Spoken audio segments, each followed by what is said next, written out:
یکی از رفقا پیام داده بود بابک چجوری میتونم بدون جک لاستیکمو عوض کنم.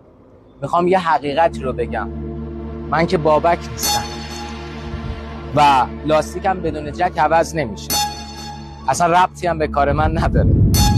اینجا ابتدای اتوبان شهید خرازی تهران، بازار بزرگ ایران مال، اینم ربطی نداره. من میخوام با ارتباط مؤثر، با آموزش ارتباط مؤثر داخل پیج خودتون با نام امیرکیانی آفیشیال حال دلتون خوب باشه. اگر دکترای فلسفه هم داشته باشید اما ارتباط مؤثر رو بلد نباشید، اصلا به درد نمیخوره دیگه زندگی کردن. چجوری بدون ارتباط گرفتن میشه زندگی کرد، میشه نفس گرفت؟ بیایم بریم داخل. بفرمایید. بریم.